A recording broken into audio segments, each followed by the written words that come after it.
Digital nomad. The digital nomad is a fascinating concept that has only become possible in the last several years. This is a vision of a lifestyle filled with adventure and travel, but funded by a stable income with no risk of going bankrupt. How does it work? Simple. By using computers and other technology, you create a situation where you can work remotely from anywhere, as long as you have an internet connection. Then you pack your bags and travel the world, using your online work to fund your traveling, but at the same time, living cheaply in hostels and other places so that you don't need that much cash to begin with. You can see the world and have countless adventures, and all you need is a laptop. To many, this is the ultimate lifestyle design for the digital marketer, so it seems only fitting that we touch on it here. But is it the right type of lifestyle for you? It's certainly not for everyone. And it's not the only option for true lifestyle design, as some people seem to think it is. Consider the following points before making up your mind. Attachments. The first thing you need to consider if you're thinking of becoming a digital nomad is how many attachments, commitments, and responsibilities you have back home. Technology might give you the freedom to travel the world in principle, but if it means leaving a girlfriend or boyfriend back home who might leave you, then it suddenly becomes a little less realistic. Likewise, you'll have to say goodbye to your friends and family for a while, which is hard for some people too. You can travel with a buddy, of course, but it will be hard to find someone who is willing to drop everything, and even this companion won't stop you from missing the people most important to you. Creature comforts. Another thing to ask is whether you're the sort of person who likes your creature comforts, or whether you think you could live without them. You are going to be staying in some pretty cheap places, and carrying as little as possible on your back. So, you should anticipate that you might have to go weeks without a shower sometimes, and that you'll rarely get a nice cup of tea the way you like it. Are you that guy or gal? Tech savvy and entrepreneurial spirit. Remember, in space, no one can hear you scream. And in the Sahara Desert, there is no IT support. Are you going to be capable of getting your computer up and running again if it goes downhill? Will you be able to buy something that will get the job done in the flea market? And likewise, are you the sort of person who is capable of turning a profit without a boss? Are you disciplined to make yourself work when you could be out exploring a new city? And do you have the creativity to come up with the ways you can make money while you're on the road? Remember, being a digital nomad is just one form of lifestyle design. You may decide that you want to change your life by working online, but that doesn't necessarily mean you'll have to go traveling. Think about what works for you, and remember that sometimes fantasies aren't what they're cracked up to be. Looking after your health and happiness as a digital marketer. If you work online full-time, then you might not consider yourself in a particularly dangerous line of work. You're not exactly a firefighter or a soldier, but there are still dangers here. They're just much more subtle. Internet marketers don't only run the risk of being highly stressed, they also run the risk of getting badly out of shape and even causing issues like RSI, repetitive strain injury. If you want to be the successful type of internet marketer that we discussed at the start of this training, the one who others perceive as a successful and polished entrepreneur who is going places rather than a washed-up bum who doesn't want a real job, then you need to focus on yourself. Not only that, but it is only by focusing on your own health that you do your best work and stand the best chance of success. Mental health. If you are a digital marketer, then you are an entrepreneur. And if you're an entrepreneur, then, as Tim Ferriss often discusses, you're at a heightened risk for bipolar disorder. This is a huge emotional roller coaster, and you will have days when you have tons of work and all your projects are going well, and days where it all just seems a waste. This is why it is so important to guard your mental health and to look after yourself, so you can continue to do your best work without becoming burned out or giving up entirely. Some things to consider. Make sure that you really do create a divide between your work and your personal time off. That means turning off your phone, having a separate email account, etc. Try meditation. This is fantastic for improving your ability to compartmentalize in your mind and for ignoring things that don't matter when you're not working. Do things you love and do it for the love. Remove the pressure from yourself. Likewise, remove the expectation that you'll be earning millions this time next year. Try to enjoy the ride. Sleep well and make sure you aren't going to bed late. Eat a healthy and nutritious diet. Exercise. This is especially important considering how static a job digital marketing is. Look after yourself. You might be working from home, but that doesn't mean you can work in the sweats all day. Remember the old adage, dress for the job you want. Take care of your appearance. If you don't have time for basic health and maintenance, strongly reconsider your current business model and your work-life balance. Be a content creator with passion. For a long time, I considered myself an internet marketer, and I also considered myself very burned out. I wasn't earning the truly passive income yet, and I wasn't writing about the things I loved either. Then I changed the way I saw myself and started to think of myself as a content creator. A content creator is very similar to an internet marketer. They do effectively the same job, in that they are creating a brand and promoting it online in order to subsequently profit from sales or ads. The difference is that the content creator does this while keeping the focus purely on creating great content, on the brand and on the logo itself, on the quality and value being shared via articles, etc. The content creator is also far more likely to delve into multimedia as a videographer or as an app developer. The marketer creates content, but when you become a content creator, you start to hone those skills, and you place much more emphasis on creating something worthwhile. Not only does this put you massively in demand and massively help to grow your brand, it also helps to improve your work satisfaction. If you can create videos with high production value, then you can build authority and relationships with your audience much more effectively and quickly. If you can create stunning designs for WordPress sites and logos, then you can sell any product far more effectively by selling a dream rather than just an ebook. If your content is passionately written, people will want to read it, and even Google will pick up on signs like reduced bounce rates. Now you'll be in demand as a marketer, because you can offer things that other spammy marketers can't. Not only that, but you will be happier because you will be pouring your heart into something you love, so that even if it doesn't take off right away, you'll still feel rewarded and you won't give up. If you view internet marketing as a get-rich-quick scheme, then you will be disappointed. In all likelihood, you'll create low-quality content and a spam-filled website. Instead, blog with passion, and you'll build trust and become far more effective at selling. Think about all your favorite websites, blogs, and marketers. Do they seem like they're in it to create a quick buck? Content creation with passion. What sets the great blogs apart from the mediocre ones?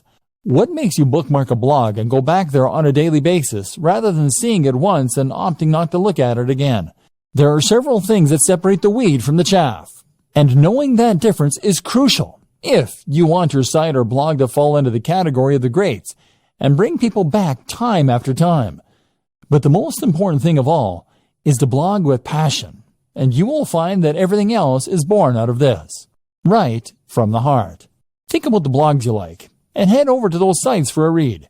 What does the writing have in common? Chances are that each of them feel like they're writing to you. They feel like they're enthusiastic, real people who have a grasp on the subject, and that are interested in what they are writing about. These people, by and large, are not blogging because they want to get rich. They are blogging because they genuinely want to write about those subjects. Can you say the same? If you currently write articles by looking up ideas online or on Wikipedia and then rewording what you read, then you aren't really offering anything interesting to the reader, and you aren't entertaining them.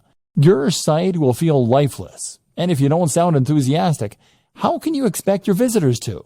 Make sure that you want to write each topic, and if you can't find the motivation to write on a particular subject, then perhaps it's time to think about changing the title slightly so that it is more interesting. Keep on punching. If you write with passion and you write from the heart, then this is what's going to keep you going long after you've started to worry that your site isn't going to be a hit. If you can keep writing despite the fact that you aren't sure anyone is listening, then this will mean you're unlikely to ever give up, and it will mean that the site stands the test of time. Otherwise, you'll find that you lose interest in your site as soon as you start to feel deflated. Write for you and not for anyone else, and you will be much more likely to be successful. Be creative. Likewise, your site design and everything else should be creative, and it should look like some thought has gone into it. Did you have a vision and a passion for your site before you created it? Or did you just use the first template you could find? You need to ensure that when someone sees your site, they are seeing something exciting and different, and that has obviously had a lot of care and attention put into it. That way, you will be able to ensure that people realize the passion you have for the subject before they've even started reading. One thing I have never understood is these people who will spend time and energy learning to code and coming up with inventive and ingenious algorithms all so that they can make a spam bot or content spinner. Why not put that same time and energy into making a good site in the first place that people actually want to come to? To do this, you need to love what you do. And if that comes across, then other people will want to visit your site. Put it out there. You also need to be just as passionate with marketing your site, and to do this again, you need to have passion for it. Make sure you are immensely proud of your site, so that you can't help but bring it up in every conversation. Accomplish this, and you will ensure that you are able to market it better. If you are ashamed of your site, on the other hand, and don't want people to see it, then quite simply, you won't promote it as much as you should, and no one will find it. So how long does it take? So how long should it take for a website to start earning enough money that you can quit your day job? Likewise, how long should it take you to build a mailing list so that you can make a living purely from affiliate sales brought in via email? The bad news is that it takes a long time. Internet marketing is not the get-rich-quick scheme that people think it is. Rather, internet marketing is a strategy that you can use to make money online only if you commit to the job and keep putting out great content and doing lots of active marketing for a long time. Put it this way. I worked for a YouTube channel with 3 million subscribers. 3 million. They made $15,000 a month from the ads that show it on their channel. Granted, $15,000 a month is enough for most people to live on very comfortably. But it's still not millionaire money. And 3 million is a huge number. With the best luck in the world, you're likely not looking at reaching those numbers for several years. The first year, you'll be lucky to get 10,000 viewers, at which point you'll probably be about $200 a month. The same goes for placing ads on a website. Building website traffic is hard. You'll need to post multiple times per week, do all your SEO, guest post, and even then, you can expect it to take a few months before you have a few thousand regular viewers per week. The problem is that AdSense, the Google ads that many marketers put on their websites, earn a few cents or a few dollars per click maximum. So you need tens of thousands of views daily to make a good amount of money that way. Selling an affiliate product as a proper internet marketer will help you to increase that amount by a large amount. Problem is that you now need to build the trust of your audience, which takes a long time in itself. You can also combine this with other forms of advertising like banner ads, like video sponsorship deals, like alternate advertising platforms. Using growth hacks such as influencer marketing can also help you to get ahead. But the point is that it takes time and it takes money to build the necessary success, and you need to be aware of this. Why anyone can run a business online. So, pursuing one side project will help you to avoid getting stuck and will allow you to grow your business in a controlled manner. And it also makes a lot of sense from a financial standpoint. If you consider your initial online pursuits to be side projects on top of your main career, then this can give you the time and space you need to work on those ideas while still earning an income. Maybe you've yet to start your business. Maybe you're still considering the idea of launching a business, but you're worried that, you don't have the resources or the skills necessary. Well, I'm here to tell you that that is nonsense. In many ways, running a business is a lot like getting into shape. If you set up your own business and start being a self-made man or woman financially independent, then you will be undoubtedly making your life better and at the same time improving yourself. But just like getting into shape, becoming self-employed is something that a lot of people dream about or promise to do, but never actually go through with. They write themselves training programs or come up with business ideas, but then just lay them aside and end up getting on with life as normal. As with training, becoming a successful entrepreneur or startup is all about having the drive to actually go through with your plans. And I'm here to tell you that there's absolutely no reason that you can't do that. The money. Now, the first thing that you might tell me in defense of the inactivity is that starting a business requires money, and that's something not everyone has. Well, yes it does, but that doesn't mean that you can't start working towards it. For starters, not every business actually does require all that much investment. It would cost you barely anything to set up a website tonight and start attracting visitors, or to start making craft animals and selling them on eBay. This is the great appeal of being a digital marketer too. There's no real overhead other than the very negligible price of website hosting. And before you tell me that you need job security, those two examples don't take up any time either. In other words, you don't need to give up your job and pin your hopes on those plush giraffes. You can make them in your spare time and run the website mainly on the weekends. If you make your job fun, then it won't feel like you're overworked. Bootstrapping, meanwhile, is what you call it when a business raises its own funds. It might do this by coming up with two plans and two business models. Doing the first in order to raise some more guaranteed cash and thus hopefully fund the latter, which will be your side project, which is really what you want to eventually be the main source of income. Then there's crowdfunding sites like Kickstarter for earning money from the general public. And there's all manner of loans you can take out. And once you start to make progress, then you can look into getting investment dollars. This is precisely what I was discussing before when I explained the option of having two types of work you do for love and work you do for money. You can work on your new mailing list or internet brand in the evenings when you come home from work and use your regular salary to pay for things like PPC advertising. Or you can provide an online service as a digital marketer to get a semblance of the freedom that comes from being a true entrepreneur. You can perform search engine optimization or marketing for businesses and use the flexibility that this affords you in order to do some lifestyle design and to build your schedule in such a way that you can work on that passion project. Knowledge. The next thing that might be holding you back is knowledge. Business is a term that most of us associate with very serious people in black suits that went to Harvard. And as such, we tend to assume that we're not going to be able to compete with our very little knowledge. In reality, though, the best kind of business knowledge is the kind that you gain on the job. Create a website today and start selling something, and you'll find that you quickly learn what works and what doesn't. Then there's books and advisors for the rest, and you'll find that you become more confident and competent as you build up slowly. And this is one more reason that you shouldn't pin all your hopes on that one venture. It just doesn't work like that. This will take time and effort to work, and in the meantime, you're going to need another source of income. Fail fast. So, you have your main source of income and your side projects, which you're working on one at a time, to hopefully one day sustain you. Gradually, your aim is to spend more and more time on the passion projects and less time on the grind. To gradually become someone who loves what they do and who is a big picture kind of person in their own business. And this is why it's so important to focus on those quick wins early, especially passive income options. This way, you are building up your own confidence to take on bigger and bigger projects, and you're practicing your internet marketing skills in a smaller pond with lower stakes. If your first side hustle involves building a massive international brand, then you'll likely put off doing it because you won't have confidence it can work, and the idea is too scary. The time you do spend won't start to repay you for months or more likely years.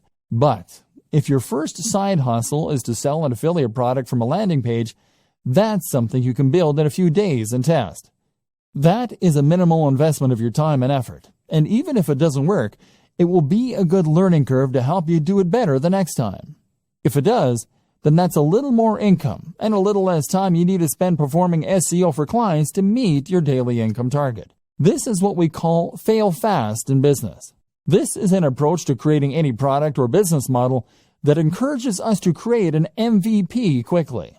This is a minimal viable product, and basically means that you're going to get each project finished quickly, so you can see if it works or not. This is very important for your mental health and for your finances. Spend months and months setting up the perfect sales funnel, and that will be a huge waste of time if it doesn't take off. But make a funnel in a day, and you can always spend more time on it if it turns out to be a big success. Passion versus reality. A lot of entrepreneurs and internet marketers will start out with a dream and a vision, with something that they really believe in and want to make into a massive success. Maybe you have an idea for an incredible website. Maybe you just love fitness and want to blog about that for a living. Or maybe you just get a real kick out of running a business and using technology. Whatever the case, you know what you really want to do, but it's not bringing in the cash, at least not yet. So now you have two options. You focus on the thing you love, hoping that all the time you invest will one day result in it becoming a huge success, or you work on something else that will bring in the cash and promise yourself you get back to your passion project when time allows. Neither of these things is an option.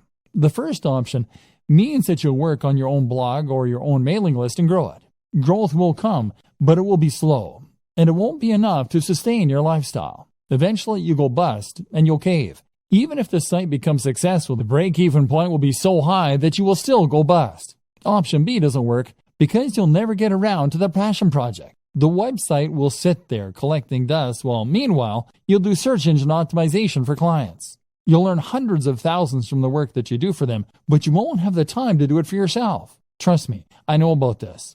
I used to pay writers to write for my own blog because I was too busy writing for other people's blogs. This essentially comes down to working in your business instead of on your business. The business is operating, but all you're doing is running around chasing deadlines and working for angry clients. Meanwhile, nothing is changing, and you've capped the amount that you can earn at how much you can do in a day. You've learned to loathe your own business, and you're close to burnout. Sound familiar? So, how do you go about solving this dilemma? The answer is that you follow the steps outlined in video 2. That is to say that you need to identify precisely how much you need to earn in a day as a minimum. You can then chase after that target amount, and then you can cut off the day there and start focusing on your own project. Spend the morning doing the SEO, website design, etc. for other clients. Or spend the morning working on your generic website that brings in money but that you have no real interest in. Then, as soon as you hit that threshold, switch and start working on those future projects. Better yet, learn how long it takes you to do that minimum amount of work and then divide your day into blocks. Spend the first half of the day working on the busy work, and then when 2 p.m. comes, switch to your other work, the stuff you're passionate about, the stuff that will take your business to the next level. This is essentially what we call bootstrapping. This is how you can afford to start a small business, even if you don't have any funding or any experience. So many people think that they can't afford to start a business or to become a digital marketer because it means that they're going to need to give up their job, take out a massive loan, and effectively stake all of their hopes on a single idea or business. The reality, however, is quite different. The quickest and easiest way to start pursuing your dream lifestyle as a digital marketer is to start a side project or a side hustle on top of what you're doing now. If you run a website, provide SEO, or generally work online, then that shows you to be a particular kind of person who is willing to take risks, who is forward-thinking, and who is creative. You have taken the initiative to take advantage of the most recent technologies in order to start earning a living entirely on your own, and you have used a variety of skills in order to accomplish this. As such, then, you should hopefully recognize the importance of continuing to push yourself, of continuing to take advantage of new technologies, and of developing your existing skill base further if possible. The more you learn, the more you practice, and the more you experiment, the more opportunities you will create for yourself and the more successful you are eventually likely to be. So what's the best way to develop yourself and to learn? Simple. Take on a side project. And even once you begin to start raking it in as an internet marketer, you still need to have more side projects on the go. Why a side project? The idea of a side project is simply to start any project that sits outside of what you do to earn your main keep. So that means something on top of running your main blog or providing web design for clients. That is what you will do with the extra time you've afforded yourself by working for yourself. Even if you work 9 to 5, you still have lunch and are free to tinker when other people are still busy. A side project then should allow you to take the skills you've learned and start developing them and making better use of them. This way, you may well find you create a secondary income that can supplement or even replace your main income. But even if that doesn't happen, you'll still learn valuable skills and add more strings to your bow.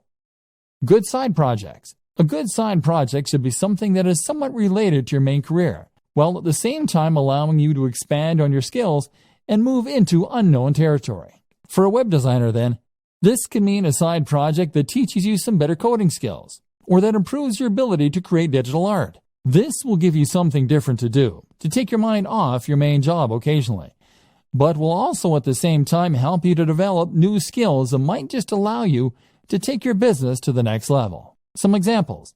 App development. If you run a website or do anything else that involves design and or basic coding, then learning to develop apps is a natural extension of those skills. This is a fun and rewarding process if you like logical thinking, and there's actually a lot of money to be made here. Whether you have a commercial hit or you decide to start offering that service, a personal blog.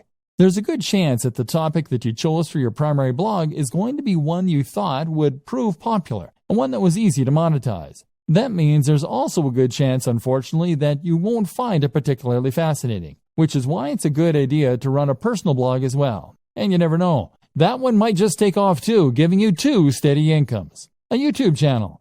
YouTube is actually a surprisingly lucrative place to work.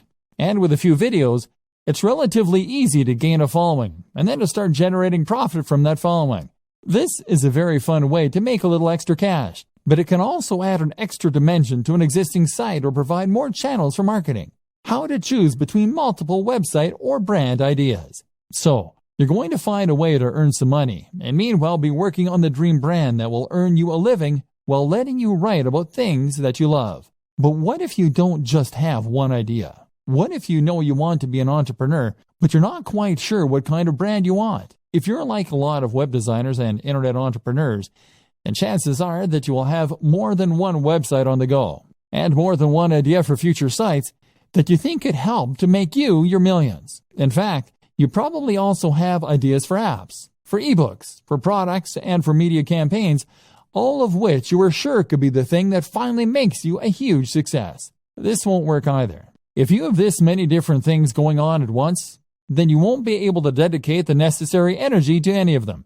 Remember, you still need to bring in cash in the meantime, and that means you only have a set amount of time per day to work on your mailing list or your digital product. That means you need to dedicate all of that time to one site, one mailing list, or one product if it is going to be successful. The problem is, though, that you can't stick to any of these ideas. And the issue is not necessarily that you're not motivated or disciplined. It's probably more to do with the difficulty of choosing which project to focus on and then sticking with that. If you have 20 brilliant ideas for a website, then you'll probably find that you get distracted by the next one before you finish the first one. Part of the problem, too, is that building a website can take so long and has so many boring elements. You may enjoy the prospect of building a successful website. You may like designing the graphics.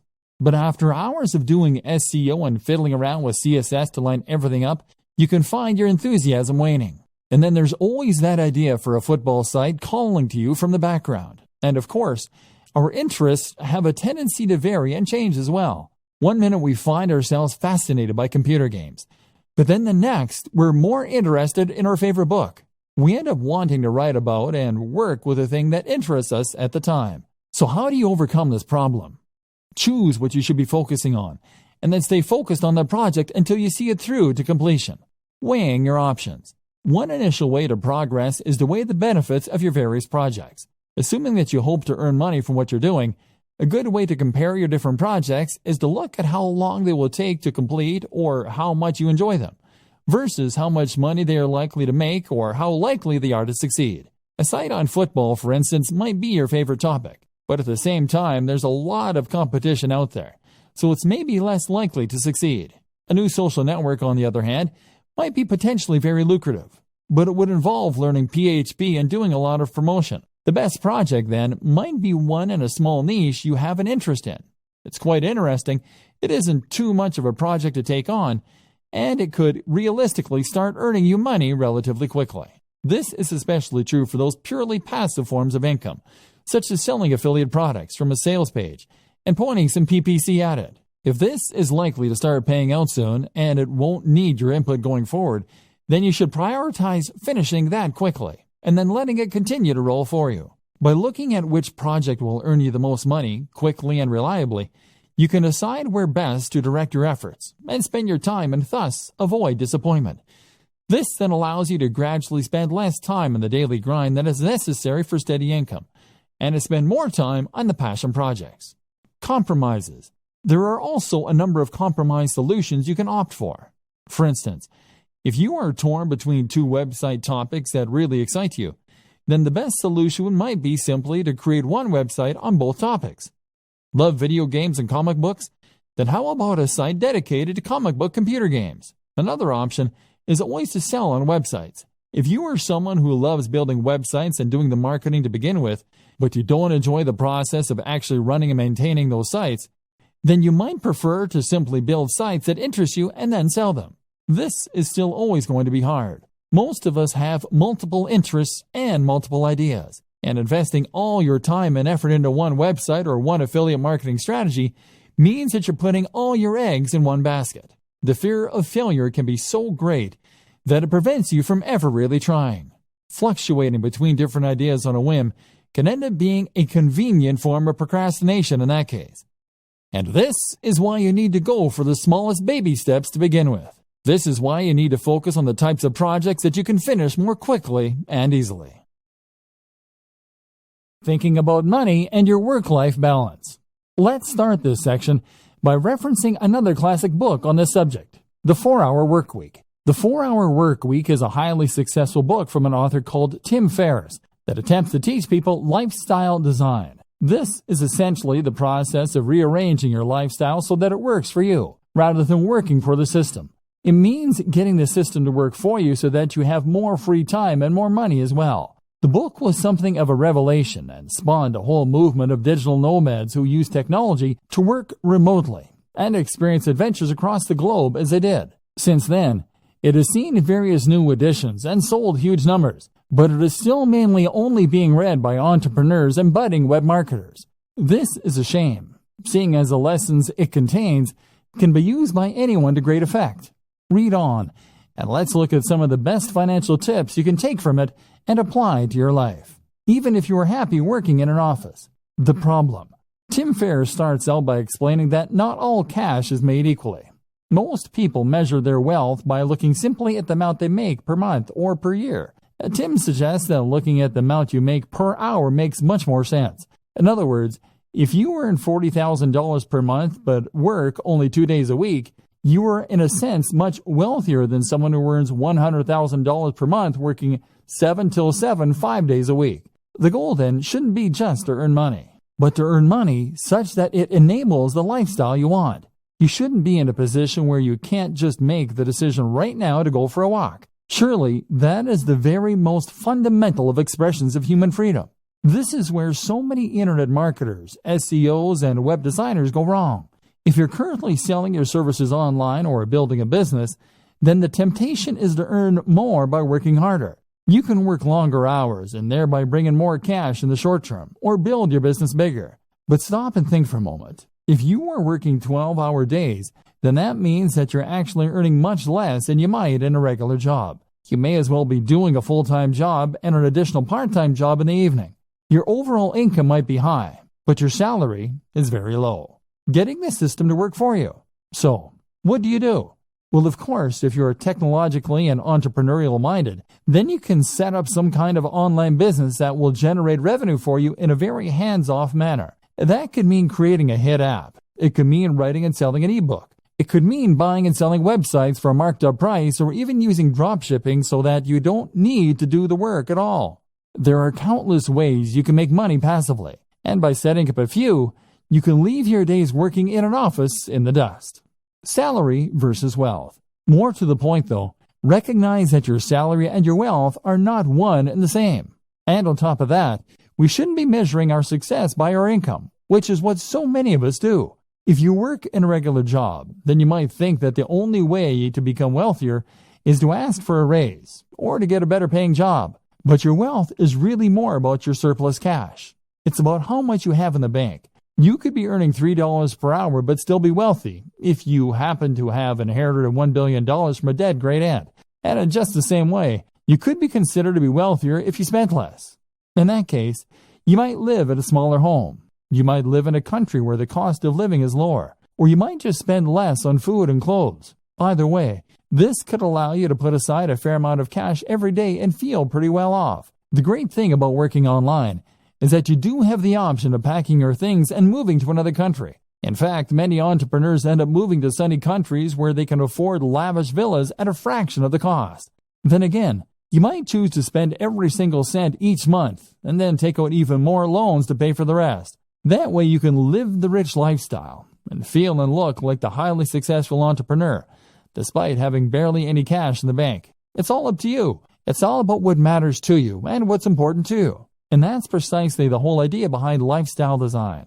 It's about knowing the lifestyle you want, calculating how much money you need to support that lifestyle, and then designing your business around that.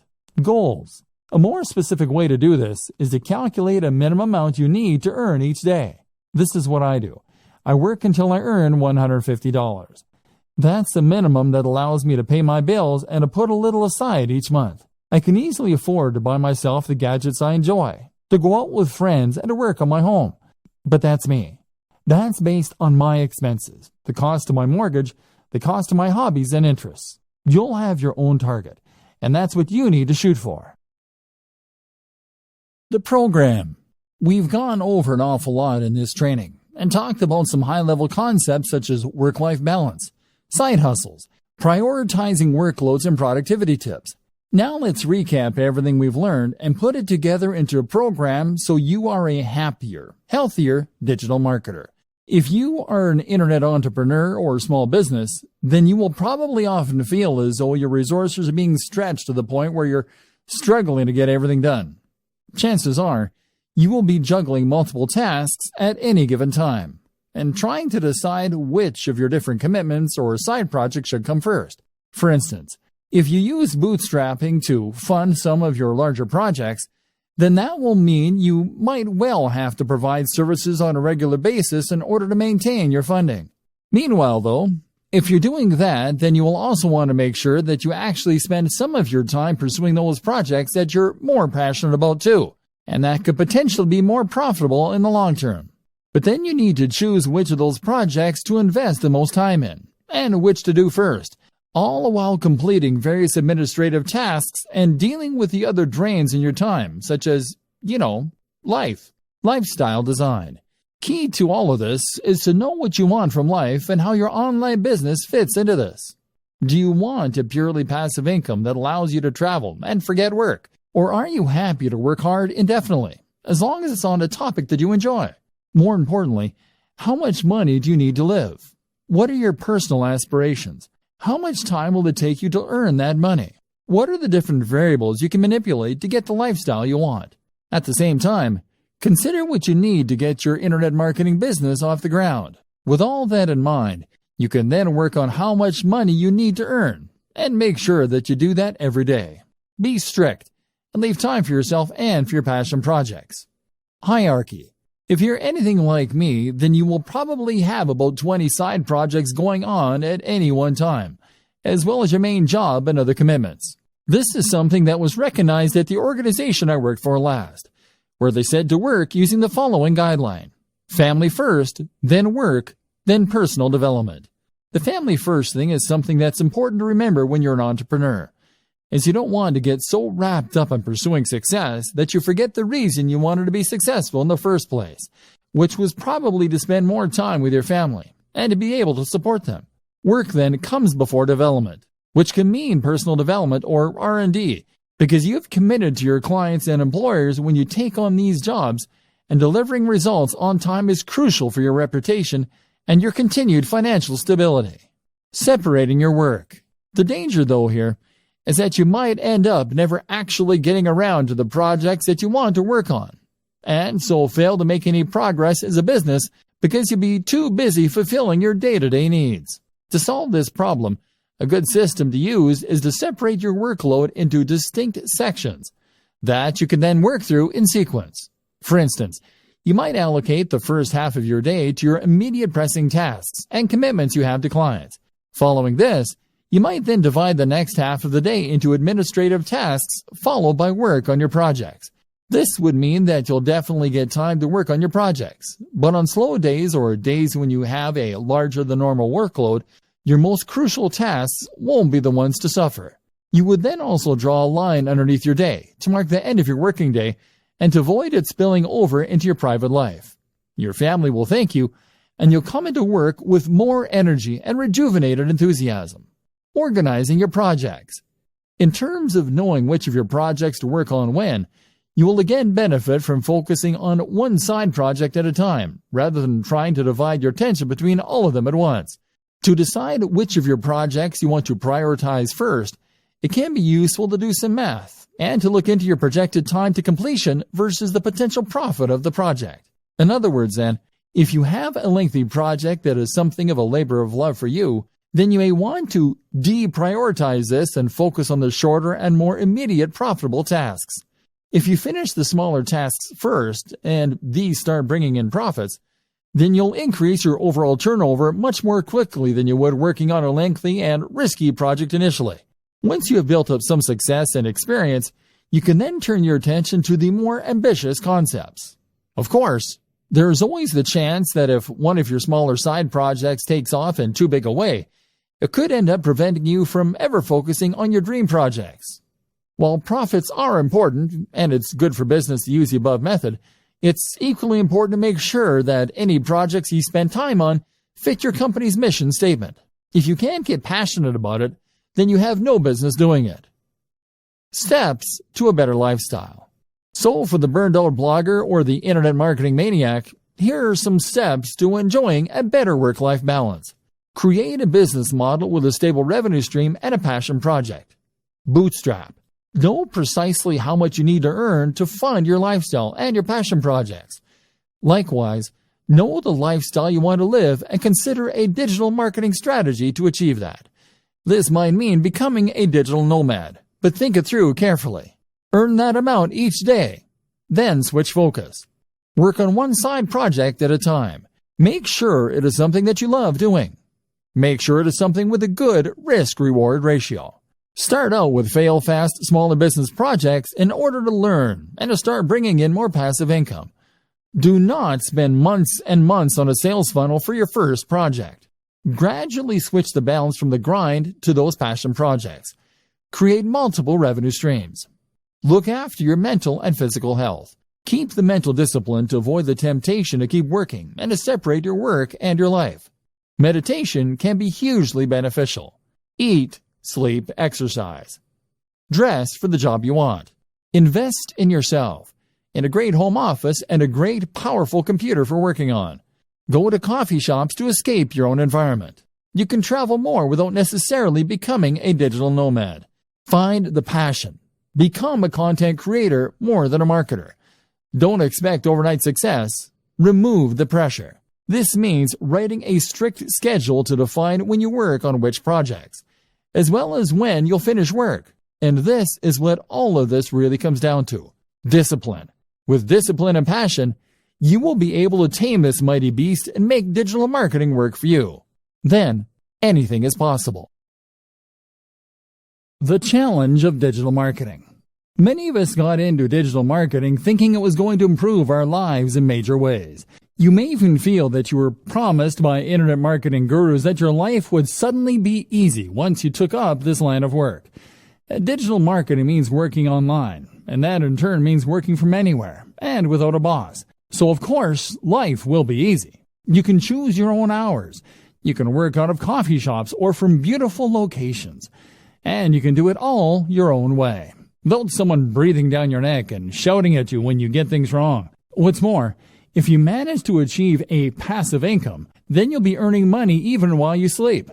Passive income means generating cash from a website or a YouTube channel or through affiliate sales. It means that even as you are resting, the seeds you sowed continue to reap their rewards. So you can take time off whenever you want. And let's not forget that during all this, you will be discussing things that matter to you. Things that you are passionate about.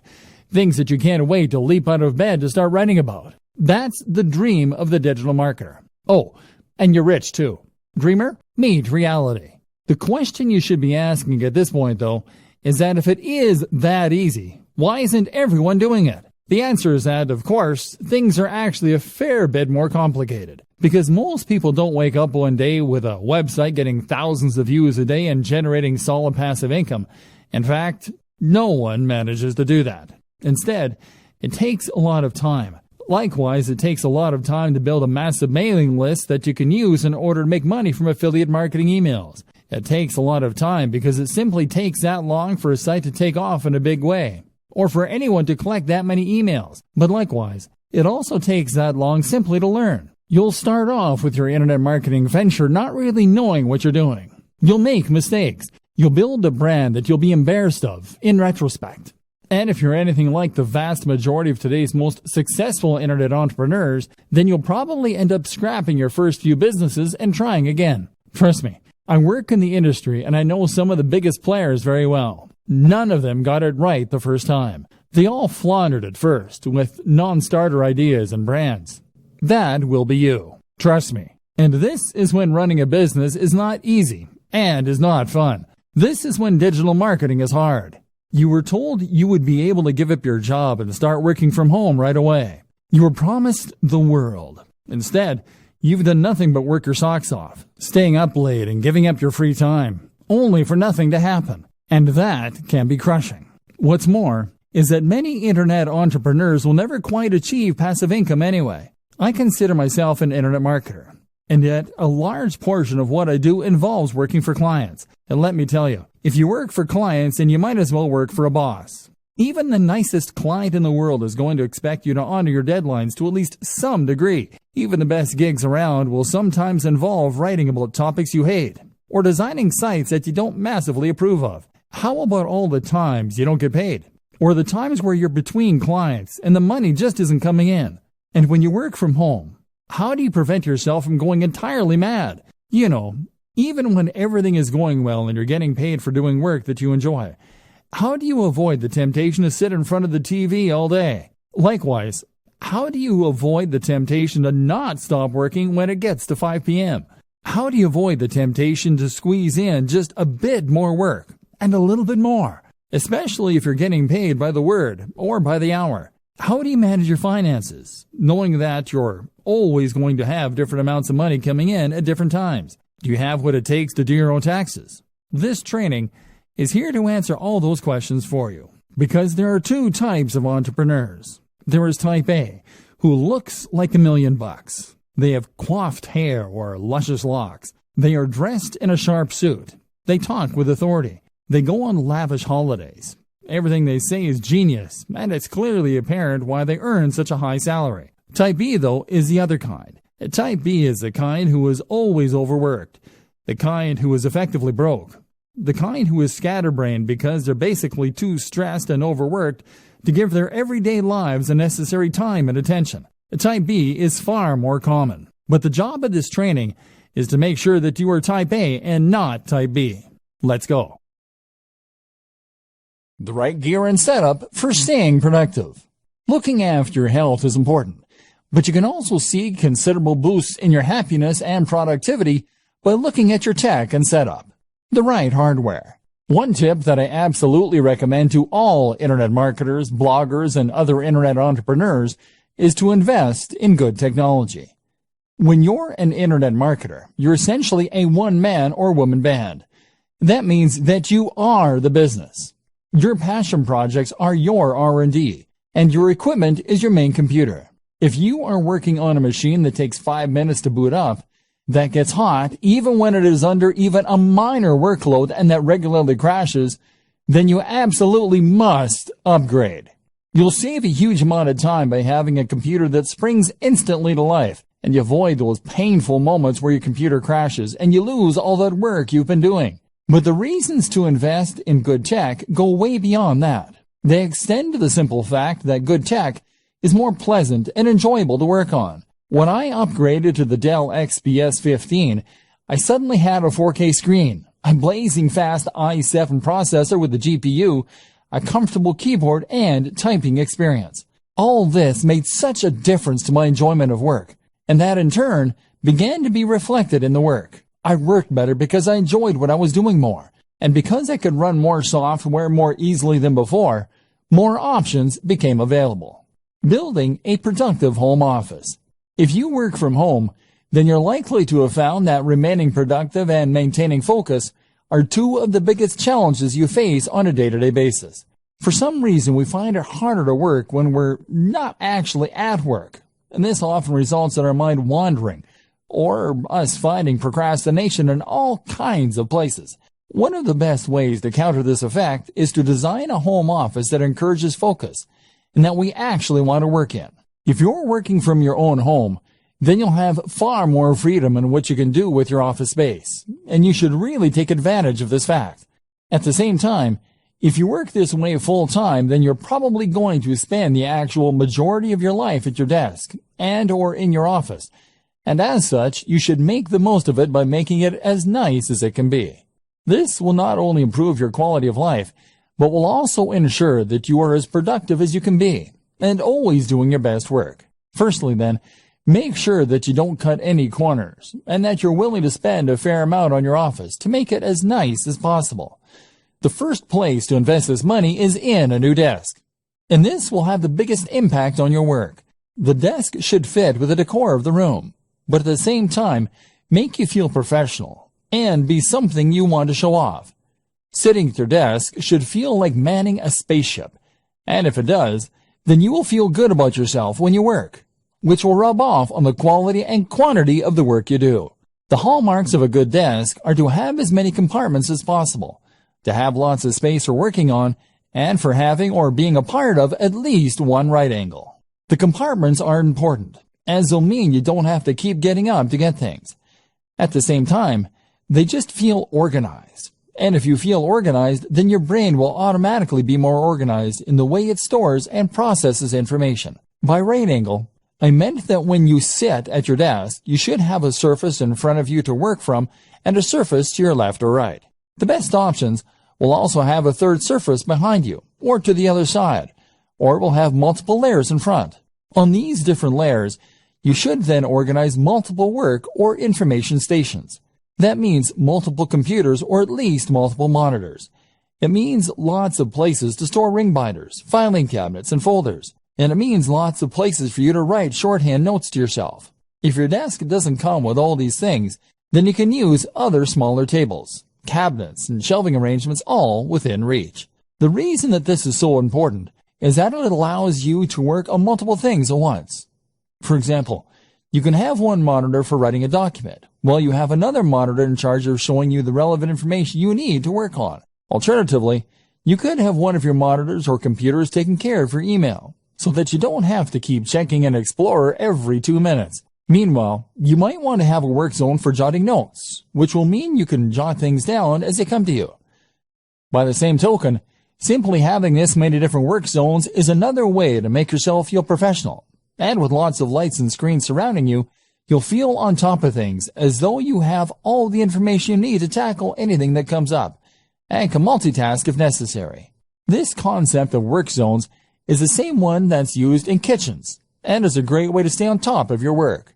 Another good item to have among these things is a notice board. This will go on the wall behind all of your surfaces, and will be the place to pin up things that you need to remember, which will improve your productivity by preventing you from sitting idly for ages while you rack your brain for what it was you were meant to be doing. Well, this will all look very slick. You should avoid making it look too cold. And a few simple distractions such as desk toys, a cat's cradle, solitaire, etc., can be a great way to prevent yourself from getting more distracted by worse things such as Facebook. And if you choose them well, then they will add to the decor of your work environment. Finally, amongst all this, you should have a swivel chair, which will allow you to spin from one work zone to another without getting up, and to reach all of your storage to get whatever it is that you need. Again, it will also help create that feeling of being at a high-tech workstation and having everything that you need right at your fingertips. And this will mean you feel on top of everything and appropriately effective. My number one tip for boosting productivity and happiness as an internet marketer, though, is to head to coffee shops. In a coffee shop, you get a change of scenery to prevent cabin fever. You are watched, meaning you can't just slack, and you keep your work and private lives nicely separate. The background chatter of cafe patrons and the smell of coffee all add to a highly productive state of mind. Dear valued customer, would you like to discover a shortcut to manage work-life balance, finances, and more? If so, pay close attention to this very limited special offer. You will only see this once. First off, thanks so much for purchasing the guide that will teach you all the skills you need to manage work-life balance, finances, and more for web workers. If you follow the step-by-step guide, you will be heading straight to that goal. But what if you can do it even faster? And what if you could ensure that you get the absolute best results possible and stay focused? In short, making sure that this is a real success. The good news is, you can. For a limited time, you can get access to the video upgrade to the guide you just purchased at a big discount. This powerful upgrade will make it easier to get started and stay committed to your ultimate goal. Just to be clear, this is an exclusive upgrade for customers only. Why you need to upgrade to the video version of the Digital Marketing Lifestyle Guide. Did you know that most people learn a lot faster when they see something being done on video than by just reading about it?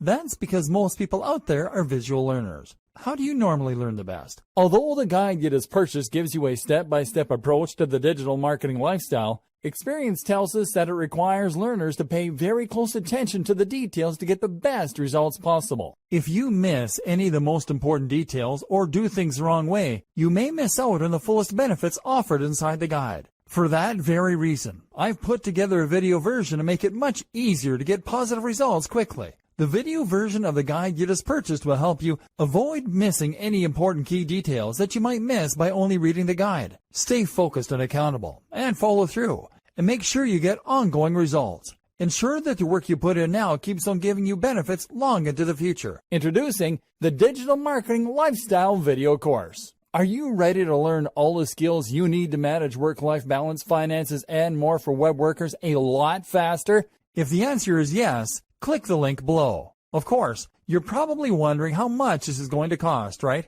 First off, cost is the wrong word. This upgrade is an investment that will pay for itself many times over. And the good news is, right now you can upgrade and lock in a massive 75% discount. This is the next best thing to having an expert on the subject right beside you, showing you how it's done. Of course, hiring an expert would easily set you back hundreds of dollars. Luckily, you're not going to have to invest anywhere near that today to get the next best thing. Not only will you avoid many of the most common mistakes that people make when trying to manage work-life balance, finances, and more, you'll notice immediate positive results in your achievements. And it's about to get even better. When you upgrade today, you'll also get this exclusive Fast Action Bonus. Fast Action Bonus. High-quality MP3s of the entire video version of the training, valued at $27. Don't have time to watch videos? I'm also providing you with 10 MP3s that you can use while you're on the go. Listen to them in the car, at home, or even at the office. All day, every day. And here's what's really great about this. You don't have to decide anything today. You get a full 30 days to go through the video training and decide if this is really for you. If for any reason or no reason at all you're not 100% satisfied with everything you get inside, simply let me know and I'll refund every penny of your tiny investment. No questions asked. Here's how to get instant access to the video version today. Simply click the link below, enter your information, and you'll get instant access to the entire video training version plus the Fast Action Bonus MP3s. But please don't wait. To lock in the discounted pricing, you must grab this right now. In fact, if you close this page, you may never have the opportunity to upgrade to the video version of this ever again at an investment this low. And remember, this special discounted pricing is reserved for existing customers only. Are you ready to make things happen a lot faster? If you prefer to learn by being shown how to do something and you want to get results quickly, this is for you. If you're really serious about living the digital marketing lifestyle, this is for you. And if you're one of those people that's a visual learner, you need this. Here's to becoming the most productive you that you can be. Remember, if you close this page, you may never see this again at such a low investment. There's no risk. Try this out for 30 days and then decide if this is for you. It doesn't get any easier than that. So, as a website owner, you will face many challenges when it comes to hosting your blog, website, and online business presence. This is because you are relying purely on your web hosting company to support you.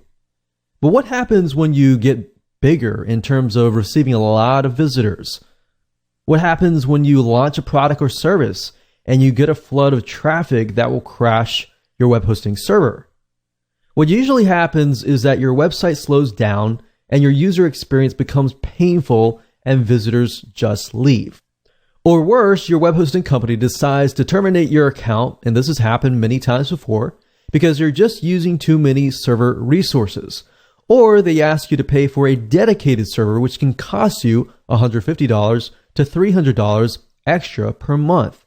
Now, you cannot afford to lose money due to the minor oversight that you would have taken just for a few hours of your time. To prevent this from happening, you typically want to host your files on an external server. However, the problem with this is that those costs will add up fast and you'll simply run into the same situation. So in other words, we recommend that you host your images, your large video files, audio files, and other files via Amazon S3.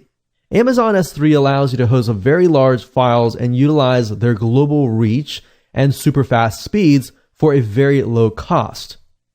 Now the problem with this, however, is if you try to read their technical documentation, a lot of times with Amazon's products, they are very, very powerful, but it is difficult for a layman or a newbie to understand that is just getting started. So if you don't have hours to spend wading through the text, we've decided to create a video course that will actually allow you to understand how to do all of this in less than a couple hours. Soon you will be on your way to hosting your big files and protecting them. Finally, you'll discover how to host your files with Amazon S3 without wading through complex instructions while saving tons of time starting today. This course will take you behind the scenes to help you understand how to host your files via Amazon S3 the time-saving way. Now here's a quick video overview of what's inside this video course. Video 1 is the introduction. Video 2 is calculating your costs so you know exactly what you're getting into and how much you're going to save. Video number 3, we're going to talk about what you need to get started. Number 4, we're going to talk about recommended software and why. Number 5, we're going to talk about connecting to S3 and what you need to have. Video 6, we're going to talk about buckets and folders and basically the jargon that Amazon S3 uses. Video 7, we're going to talk about how to prevent unauthorized access. And video number 8, we're going to talk about transferring files from the PC to your Amazon S3. Video number 9, we'll talk about getting URLs to each file so that you will be able to build your download pages. So go ahead and grab this video course today and access it immediately after your purchase. No waiting in line, and even if it's 4 a.m. in the morning, you'll have instant access to this course in no time at all. Now that you have protected your Amazon bucket in video number 7, we're going to talk about in video number 8 how to transfer the files from your PC or Mac to your Amazon account. Now, before we transfer files to your Amazon S3 account, I want to show you some settings within the Cloudberry S3 Explorer program that I highly recommend. So if you go up at the top, you click on Tools, you click on Options, and what we want to do is we want to go straight to the Bandwidth tab. Now, this is something that we encountered, and this is something that you might want to tweak. And this allows you to control how much of your internet connection is being used to upload your files. Now, if it is set at unlimited, obviously it will try to upload as fast as it can. But in doing so, it will actually utilize the majority of your internet connection. So if you're going to want to upload, but you also want to use the internet and you want to work on other things on your business, then you do not want to select the unlimited. Otherwise, what will happen is it will max out and then it won't allow you to actually use the internet. So what you want to do is you want to figure out how much does it normally upload max. So let's say, for example, that your internet uploads at a rate of 1,000 kilobytes per second. If that's the case, then I would highly recommend that you change the upload speed to 750. Unless, of course, you really want to get the files uploaded and you're going to walk away from the internet. So just keep that in mind, that that's something that we encountered. And if you want to use the internet, select that. Same with download speed. If your max is 1,000, you want to select something lower than that. All right. So the next thing you want to do is you want to click on S3 multi-part upload. Now, by default, what it's going to do is when you upload, say, for example, a 200 megabyte file, obviously, typically, that's going to take a lot of time. But what's nice about Cloudberry Explorer, and I know S3 Browser also does this, but what's nice about this particular program is it uploads it in chunks in parallel threads. So what that means is it's going to take that 200 megabyte file, let's say it's a zip file, it's going to split it up into chunks, let's say 10 different chunks, and then it's going to upload those chunks. Now, by doing so, it's going to actually speed the process up. You can also specify what file portion that you want. So obviously, the smaller the file, the more chunks that it's going to split up. So if you're uploading a 500 megabyte file and it is 10 megabytes each, that's going to be 50 files that it's going to be uploading. But it's going to be splitting it up so that it speeds up the process. Now, when it actually gets onto the S3 server, it's going to be one file. So you don't have to worry about, is it going to split it up into 50 different files and that's going to create a mess? No, it's actually doing it within the system.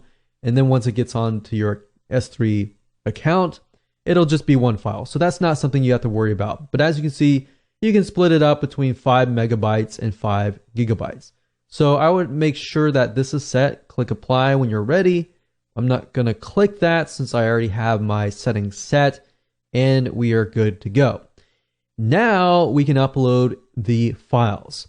The left-hand side is going to be either your computer. So you're going to click on source and choose your computer. You're going to find the location of your files, and that's going to be on the left-hand side. The right-hand side is going to be your Amazon S3 account. Now, you can switch them. They can be over here and there, but I like to keep it on the left, and I think from the left, I'm going to move to the right. So as you can see here, we left it off where we did earlier, and this is my account, and I am under the test domain DL bucket, and we can see these particular folders. Now, I've got an images folder, and these are images over here, and I'm going to transfer these files over to here. So you can either select them by select them individually, or if you want to highlight a certain amount, you can click the shift button and you can go from here to here. Or another thing is you can use the control or command key. You can select this one, and let's say you only want this one and this one. So that's how to select the files. Now, of course, when you want to transfer them, you simply click left on your mouse and you click it. You don't let it go yet. You drag it over here and then you let it go. And then it says, do you really want to copy these files? Yes, I do. And as you can see, the process is being uploaded. So that's how fast this system is in uploading it. I'm using the multi-part upload option, and as you saw, within less than a second, we uploaded all of these images.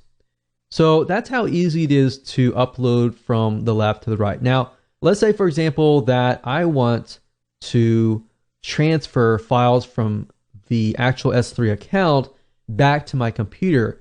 By doing so, I can select a certain amount here, and I can move it over here, and then click yes.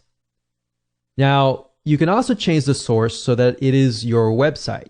So you could click here, you could choose your website. Obviously, you need to configure all that, but you can select that so you can transfer files from your website directly to your Amazon bucket. So that's another option that you can take. Now, obviously, there are other options within the Cloudberry system. I'm not going to go over them because you don't really need them for this purpose. In the next video, I'm going to show you how to get the URL to these files. So you're going to need the URL in order to link to them via your website. Welcome to video number 7, Prevent Unauthorized Access. In this particular video, we are going to discuss how to protect your Amazon bucket so that other people cannot share the links to their friends and to other sites. And thereby, what happens is you end up paying for people pirating your links. We have seen other people forget this crucial step and end up paying a lot of money in Amazon S3 cost. Now, of course, while the costs are low, you're still paying for other people hot linking to you. So I'm going to teach you a specific way of developing an Amazon access policy that tells the bucket and says to it, unless somebody comes from a specific site, which is your site, deny them access. So let me go ahead and do that now.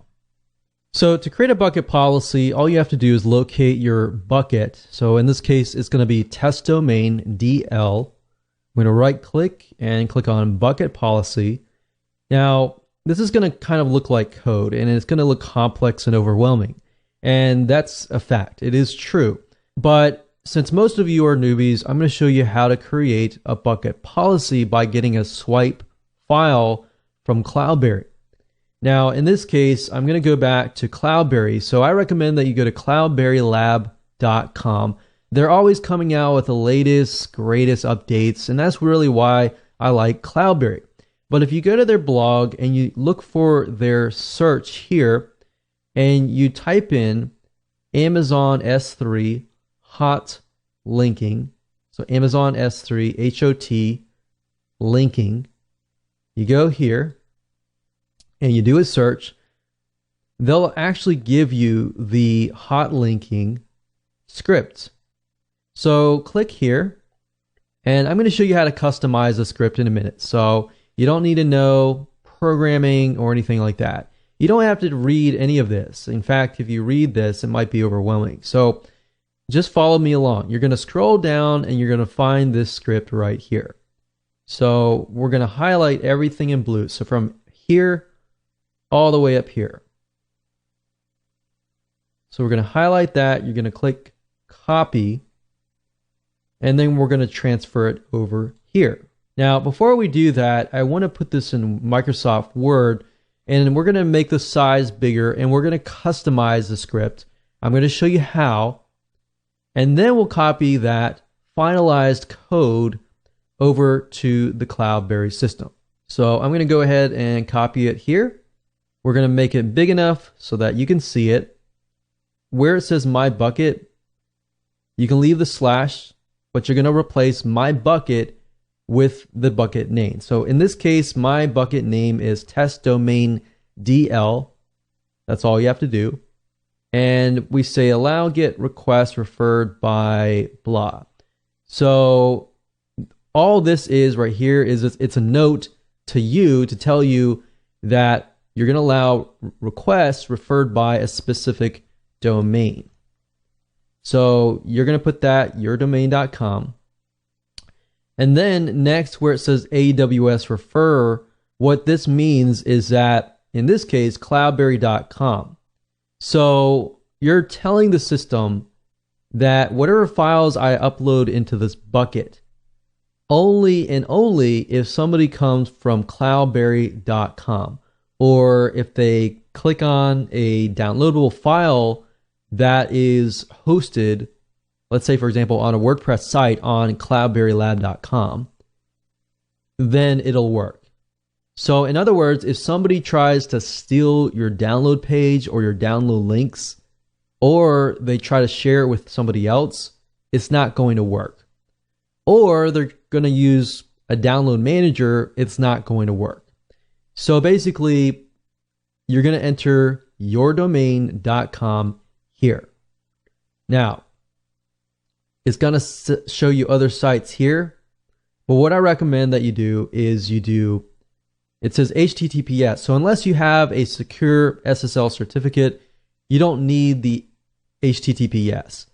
But if you want to make it so that in the future, if you add it in the future, then you could leave it as is. So you could put yourdomain.com, whatever that is, just replace this one here. So this one here is the regular HTTP without the www. So you could put yourdomain.com. So just a different variation of it. And then of course, you don't need this. Now, the comma is only here if you want to add new domains. So in other words, if you wanted to add, let's say, yourdomain.net, and then you want to add an additional one, you got to put a comma in between. Now, you just saw how it tried to underline it, right? So that's why we try to use Notepad. I wanted to use Microsoft Word because I wanted to show you how to do this. And then you put apostrophe and another apostrophe, and then you put whatever you need to put inside. So basically, you're saying anytime this domain, this domain, this domain, or this domain, traffic comes from that, or the download page is located on that, it will work. If it's not, it will not work. So that's basically all it means. So now what you need to do is copy this. I'm not going to save. I'm actually going to copy it into Notepad because I want to remove any type of formatting. And this is where I normally edit as well. I normally do it in here. But once you're done with that, all we have to do is copy this into the policy script. So we can actually delete anything that's in here, and then we're going to paste that in here. We're going to click apply, and of course it says policy contains invalid domain. So I added real live domains and it works. So now I got to click OK, and that's it. And like I said, the newbie way, if you ever forget or you don't have access to Cloudberry whenever you're watching this video, simply go to google.com, look for an S3 bucket policy, make sure the word hot linking is in it, and you'll find a lot of ones here. And all you do is customize it, and you're good to go. Hello and welcome to video number 5. We're going to discuss how to connect your software to your S3 account so you can begin to upload files. Okay, so the step number 1 consists of you opening up your Cloudberry S3 or S3 browser, or even the CyberDuck if you're using a Mac computer. Most of them are very, very similar. Now in Cloudberry, we're using this because we really like Cloudberry. We've used other softwares before, and we just like Cloudberry. So really it comes down to your preference. Now, they're all the same. Now with Cloudberry, what you can do is on the left-hand side, you're going to see source. So under source, it says my computer. So we click this drop-down menu and we click on new storage account. Now with Cloudberry, it gives you a ton of different options. Now you don't really need most of these options, but it gives you the option to connect to your website FTP. And what you can do is you can actually transfer files from your FTP or your website to Amazon S3. So that's a nice thing. If you want to transfer files from here to here or from your computer to Amazon S3, you have the option to do that. So what we need to do is we need to create an Amazon S3 storage account. So we click this, double click it.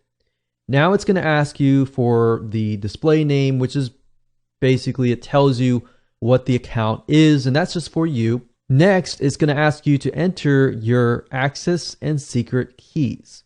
And these are two items that you can only get from your Amazon account. Now, the same with S3 Fox or S3 Browser or CyberDuck. They're all going to ask you for the access key and secret key. What's nice about this is once you get the key, it'll connect to the system and you don't need to worry about creating buckets within the Amazon S3 dashboard, which is something that you used to do. So you can do everything within the program itself. So now what I want to do is step 2 is to show you where to get these access and secret keys. Now, assuming that you have created the Amazon AWS account, what you need to do next is, after you have added your credit card, is up at the top, click on your account name and click on My Security Credentials. So at this point, it's going to forward you to this particular page.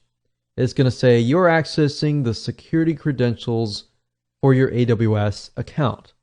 So click Continue. And then next, we need to go under this item here, Access Keys. And then, of course, you're going to see Create Access Key. Now, keep in mind that you can only have 2 active access key IDs. You cannot have more. So if you need to make more inactive, you just click on Make Inactive. Once you click on Create New Access Key, it'll create a brand new access key, and it'll create those 2 keys that you need. So once you have those two keys, all you have to do is enter the access key in here, secret key in here, and that's it. And then you're good to go. Once you're done with that, you click on OK, and then you will have an account created within here. So now all you need to do is simply select that particular account, and that's all you have to do right now. Hello and welcome to video number 6, buckets and folders. Now that you have connected to your S3 account, what we need to do now is create buckets, and within that bucket, we need to create folders so then you can actually upload files to those folders.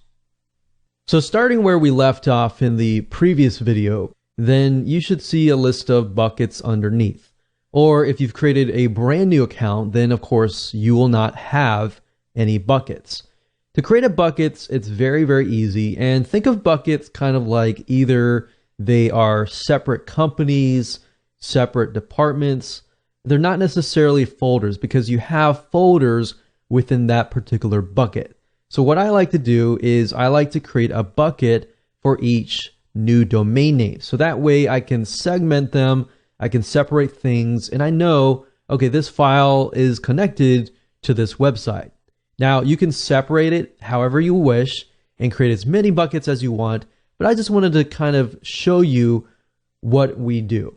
So assuming you have clicked the source, you've chosen your Amazon S3 main account, you will see the buckets here. Now, as you can see, I have 4 buckets, but within those buckets, I've got a lot of files within there. Now, to create a bucket, it's easy. All you have to do is click on the blue square icon. Then what we do is we create a bucket name. And keep in mind that you want to name it using a naming convention so that you know what that bucket is. Now, the next thing is it's going to ask you for your bucket location, meaning are you going to upload the files to a server within a certain region like Singapore, Sydney, Australia, Tokyo, Seoul, Korea, Europe, or the US? Now, before you decide on choosing what bucket, I know most of people will choose a bucket that is closest to them. Instead, I recommend that you choose a bucket that is closer to the majority of your audience. So yes, if you're in the US and most of your audience is within the US, then choose that bucket. If you find that you're in Sydney, Australia, but most of your audience is within the US, then I recommend choosing that. Now, the next thing, it's going to ask you for storage class, but I would leave it at standard and I'll click OK. So now it's created the bucket. So we can see it is test domain DL. I'm going to double click that. And there we go. Now I can create folders, as you can see here. So I can click new folder. We can create maybe videos folder, create a audios folder, and create an images folder, and whatever folders that you decide to create. And then of course you can go within the folder and then you can upload the files. Now I'm going to show you how to upload and transfer files and the specific settings that I have it set on and all of that in the future videos. But I wanted to keep it simple and show you how to create a bucket. So you see, back in the day, you would have to log into the Amazon dashboard and create a bucket there. But now that you have the program, which is what I highly recommend that you do, now you can create all the buckets inside the program and you're good to go. So with that said, let's move on to the next video. Welcome back. This is video number 4. We're going to talk about recommended softwares and why we recommend each one. So back in the day, before a lot of these softwares evolved, you had to go to Amazon, you had to mess with all the technical buckets, and you would have to figure out all the technical documentation. But now, because there are softwares that all you pretty much have to do is get your secret and access ID connected to your Amazon account and to the software, the system will actually create the buckets for you within the program itself, which we'll walk you through step by step so you won't get lost. But with that said, Cloudberry Lab is one of the ones that we recommend and that we will be using in this particular video course. Now, to get here, you go to cloudberrylab.com, you click on products, and you click on Amazon S3. Now, what we like about Cloudberry is they offer you a lot of good educational information. So beyond this video course, you can learn a lot and a lot of updated materials, such as I'll show you later how you can get access to access policies, or in other words, ways to protect your Amazon buckets. But beyond that, Cloudberry also allows you to connect to FTP or your website and other file hosting servers. So there is actually a free version which you can download, and then of course they have a pro version. So if you just want to start out with the free version first, and then you feel like you can upgrade to the pro version and you want to upload files at a faster rate, you can do that. The second software is S3, and same goes for that. It's only compatible with Windows clients. Now, the S3 browser, it also has a free version, which you can download. A lot of them are very, very similar, but produce the same results. Now, if you use a Mac computer, so another software that we recommend is cyberduck.io. That's cyberduck.io.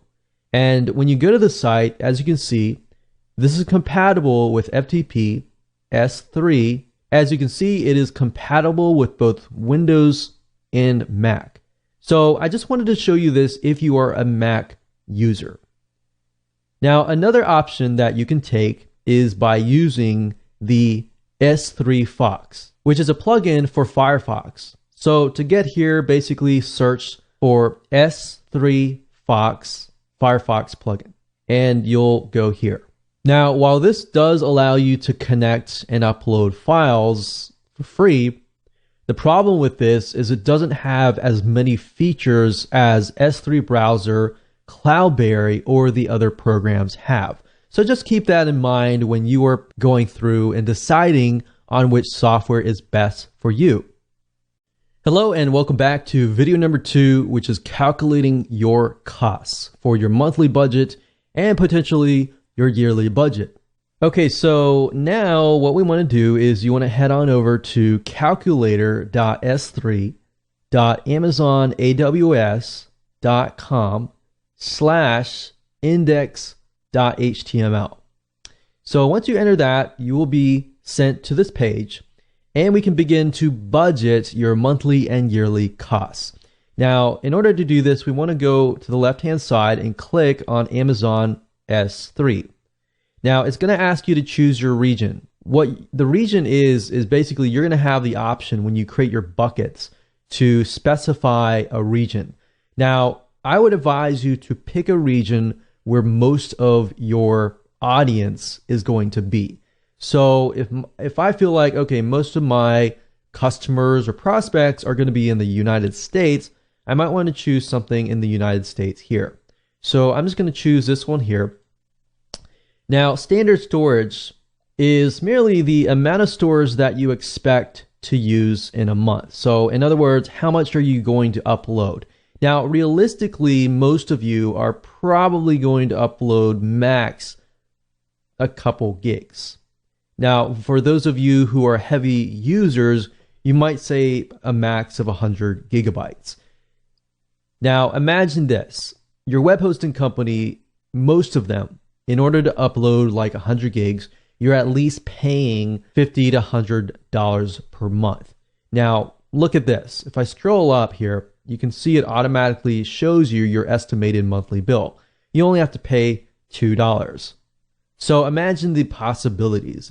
Now let's talk about bandwidth, which is basically if you upload 100 gigabytes of video files, audio files, really large files, and people are actually watching these videos, listening to these audio files. Basically, if you have a file or a video file that's, let's say, for example, 20 megabytes. If it's 20 megabytes, then you send, let's say, 100 visitors who those 100 people watch that one video, then it's 100 times 20, which is 2,000, which is 2,000 megabytes, which is basically 2 gigs. So in this case, I just want to show you this. We have data transfer out, data transfer in. So these two are the ones that you will primarily be looking at. So let's try to max it out. Let's say, for example, that we have 500 gigs per month data transfer out and 500 gigs in. How much is that going to cost me? $55 per month, which is not a lot of money compared to web hosting companies that usually promise you unlimited plans, and realistically, there is no unlimited plan. So let's max it out, and let's just say 500 gigs out and 500 gigs in. Now, I will be honest, most of you will never really reach even 300 gigs in and out. So if that's the case, then you're paying only $37 per month. You see, so for example, I have about 100 gigabytes worth of storage space, and I'm using about 300 to 500 gigs in and out. And this considerably is, I got thousands and thousands of people coming to the site watching videos at all times. So unless you're at that point, you're not even going to have to pay anywhere close to $27. So I would say the majority of you, if you're just getting started, or even if you are a heavy user and you do have thousands of people visiting your site, you're more likely to be about in the range of 150. So even that case, you have a $14 monthly bill. So $14 monthly bill, that times 12, we'll just do 15. It's about $180. So that is a lot better, and considerably, it's a lot faster compared to web hosting companies. And we've tested this over the years and found that Amazon S3 is just saves you a lot of money and headache in the long term. So this allows you to have a basic web hosting account where you can put your website on it, but then put all the heavy files like the images and the videos and the audio files and the big files on Amazon S3. So now that you know how to budget, let's move on to the next video. Welcome to video number 3. We're going to discuss what you need before you can get started. So what you need to go ahead and do is open up your internet browser, go to the website aws.amazon.com/S3. That's aws.amazon.com/S3. And you're going to see this particular Amazon S3 site. It's also known as Amazon Simple Storage Service, same thing as S3. So what you need to go ahead and do is, if you don't have an AWS account, go ahead, click Create an AWS account. And then next, you need to log into your account. And if you go to the billing dashboard right here, you go down to payment methods. What you need to do is you need to add a credit card for this to work. So go ahead and do that now. And in the next video, we'll discuss different recommended softwares that you can use. Hello and welcome to the S3 Hosting for Beginners video course. You've made a smart choice on deciding to get access to this course so that you can begin to set up your Amazon S3 account and begin to upload big video files, audio files, or even images, or any file that you want to upload to your account and save a lot of money. So my goal and the purpose of this video course is to get you to that point.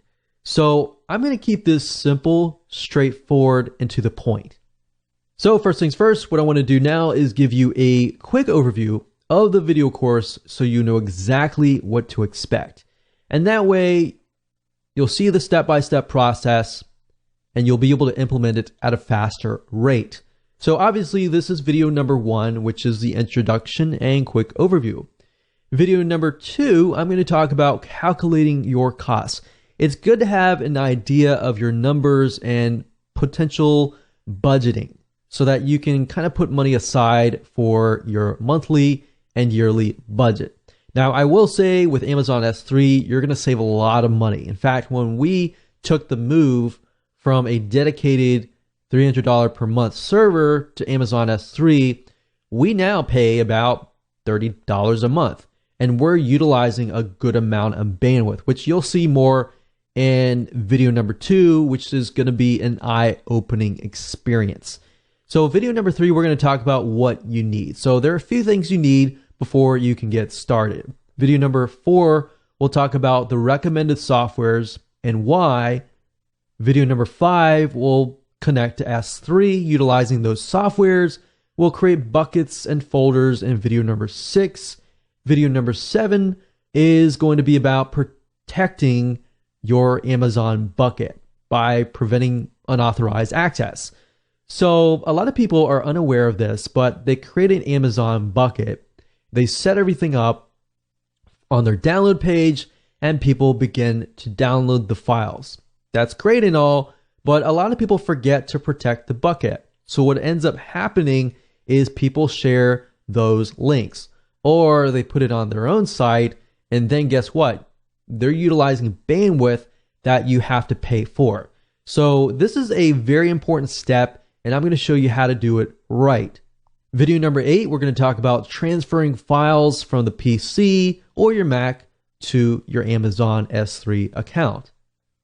And of course, last but not least, video number 9, we're going to talk about getting the URL to each file.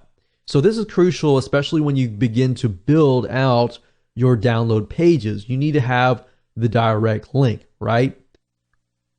So what I want to do right now is just to create a flow chart so that you can visually see what is happening as far as integrating your existing web hosting account with Amazon S3. So I want to make sure that you understand that you're not replacing your web hosting account, but rather what you can do is you can size it down while using Amazon S3.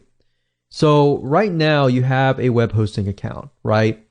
And some of you could be paying $10, $20 a month. You could have your virtual private server and you could be paying $130 a month. Or you could have your dedicated server and eventually hit that $200 to $300 per month. Now, by using Amazon S3, what it does is it alleviates the burden of having to host tons of heavy duty files like video files, audio files, and images. So what ends up happening is, yes, your web hosting account works now, and you could be paying a low fee. But over time, what's going to happen is as your company grows or as your website grows, you'll get more and more visitors, right? So the more visitors you get, the heavier of the burden it has on that particular web hosting account or server. And then what will happen is the web hosting company just asks you to, they'll say something like, well, you're maxing out your account, so you're going to need to upgrade to the next level. And ultimately you're going to find yourself paying for a dedicated server. Now, what Amazon S3 allows you to do is allows you to grow on a long-term basis without having that burden. So you can essentially get a cheap virtual private server for $25 and host your domain here. And then place all the images, videos, audio files, just big files that people are going to download or utilize your bandwidth. And you can place them on the Amazon S3 account. So what that does is it alleviates you from having to actually step up to the next level, and so forth. So actually what happened was we had a dedicated server and we actually moved down to a cheap $50 per month virtual private server. So now what we do is we use that as a virtual private server, meaning that what other people do does not impact our actual account. So now we have a cheap web hosting account and we link the images, the videos, the audio, and the big files over here, because with Amazon, what's nice about this is you could have thousands of people per day accessing the Amazon S3 servers, and it's not going to phase them. It's not going to crash your account or anything. The people that are visiting here, they are going to just go to your basic yourdomain.com. They might be visiting your WordPress site, but all the images are and videos and everything are over here. Now, you could put the images here and just stick the big videos, audios, or big files over here. That's something that we did during product launches, for example, is we found that a spike of traffic can crash your whole server. But by placing, before Amazon S3 was available, we would place the images, videos, and audios and big files on a different server. And that's how we would combat this whole situation. So I just want to make that clear, that you understand that this doesn't necessarily replace this. You still have the web hosting account. You still have WordPress on this account. You can still have images. But the whole goal is to alleviate that burden. All right. So now that you understand how it works, let's move on to the next videos, and I'm going to show you how to actually get this done. So with that said, let's just jump straight in and go into video number 2, and we'll talk about calculating your costs so you know exactly what to put aside as far as your budget. Welcome to video number 9, getting URLs to each file. Okay, so in the previous video, we showed you how to transfer files to your Amazon S3 account. Now I want to show you how to get the URL so that you can go into your WordPress site or your HTML site and you can link the images, or you can link to your zip files or your video files or whatever files that you might have just uploaded. To do so, it's super easy to do. All you have to do is inside of the folder that you just uploaded to in your Amazon S3 account, click on that, or you can click on a bunch at a time. You can do that as well. But once you have decided to click on those, you right click and then you go to web URL. So you click that and it's going to give you a list of all the URLs. Now you can just click copy to clipboard. And if I open it up in a notepad, let's say for example, I can paste them in here. So that's a nice thing about the Cloudberry, is it allows you to select all the URLs at one given time. Now, another thing I can do is of course select the individual URL, click on web URL, and then copy to clipboard. Or I can open the link right here.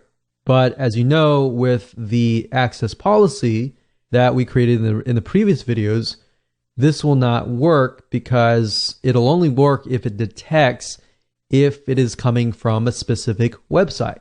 So I'm going to copy this to the clipboard. I'm going to go over here and I can just copy it here. And that's as simple and easy as it gets. You can take this URL, of course, you can go to your WordPress site, you can enter it into as a link.